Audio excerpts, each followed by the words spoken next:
Anticoagulação profilática no TCE. Quando começar? Por que esse assunto é tão importante? Os traumatismos crânioencefálicos representam um fator de risco significativo e independente para o desenvolvimento de tromboembolismo venoso após um trauma.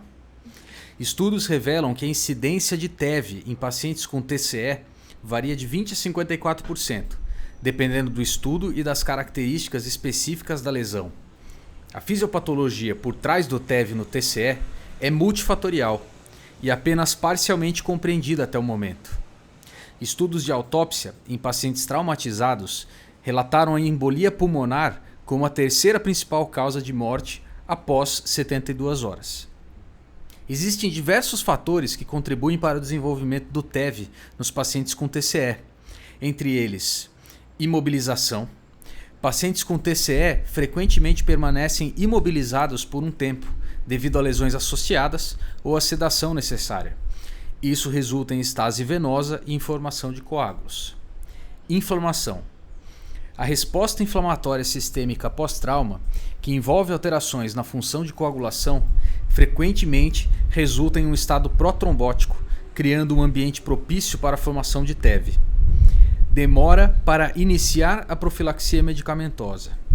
A profilaxia para TEV com medicamentos anticoagulantes, como heparina não fracionada e heparina de baixo peso molecular, é frequentemente adiada ou até mesmo evitada em pacientes com hemorragia intracraniana devido ao receio de progressão da hemorragia, complicações neurológicas associadas ou necessidade de intervenção cirúrgica. Além disso, esses pacientes frequentemente apresentam lesões em outros sistemas e órgãos e há receio de sangramentos extracranianos após o início da profilaxia. TEV engloba qualquer evento trombótico ou embólico e tanto a trombose venosa profunda quanto a embolia pulmonar podem levar a consequências sérias. A embolia pulmonar ou a formação de trombose pulmonar primária pode resultar em morbidade significativa ou até mesmo em morte. Além disso, a síndrome pós-trombótica pode afetar a qualidade de vida a longo prazo.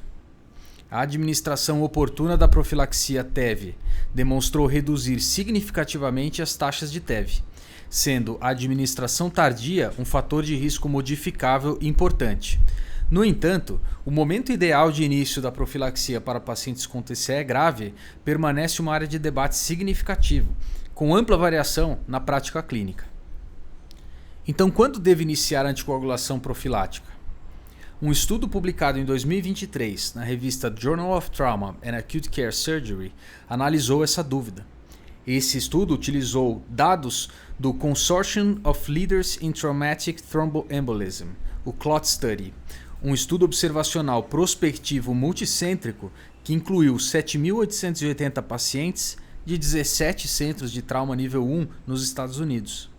Os pacientes incluídos tinham idade de 18 a 40 anos, por conta do cenário de serviço militar do estudo, e pelo menos um fator de risco conhecido para a TEV, como fratura pélvica, fratura do membro inferior acima do tornozelo, lesão em cabeça, tórax, abdômen, com score de lesão de 3 ou mais, que é o AIS score, necessidade de suporte ventilatório por 3 dias, e choque na admissão, lesão na medula espinhal, lesão importante em veia ou necessidade de operações importantes no dia da admissão.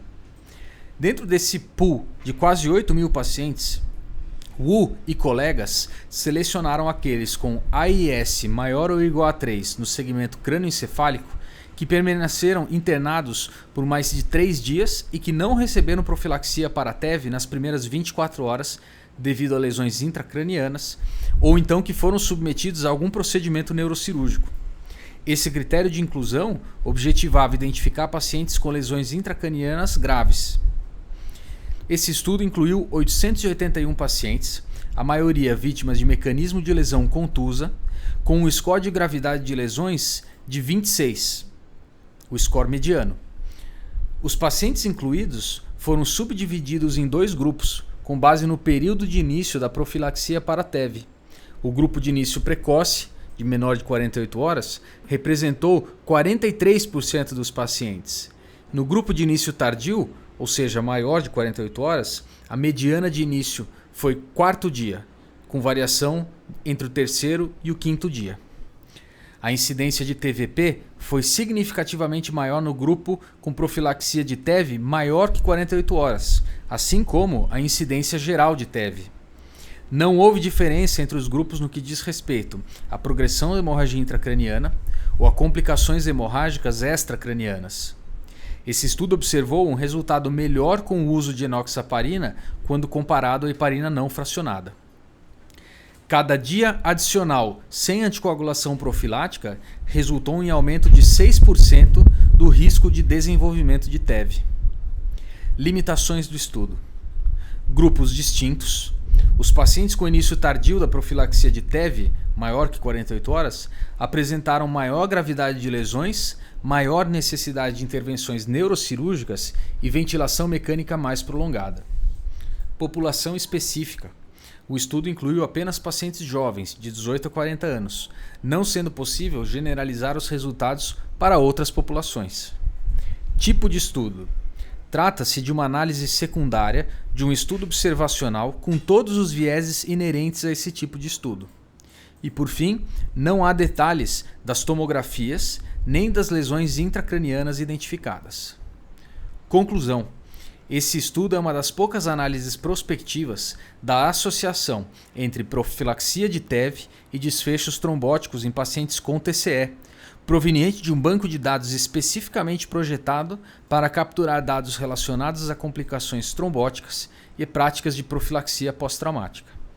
Embora o início precoce da profilaxia tenha demonstrado benefícios na redução de TEV, a determinação do momento exato da administração e a seleção dos pacientes ideais para essa intervenção continuam sendo desafios clínicos. Ainda não se sabe ao certo qual o tipo ideal de profilaxia, nem qual dose específica, o que também deve ser mais explorado em estudos futuros. Apesar das limitações, esse estudo demonstra que o início da profilaxia medicamentosa para a TEV nas primeiras 48 horas do trauma parece reduzir a incidência de eventos tromboembólicos sem aumentar o risco de sangramento ou de progressão da lesão intracraniana, mesmo em pacientes com lesões graves com um AIS entre 3 e 5.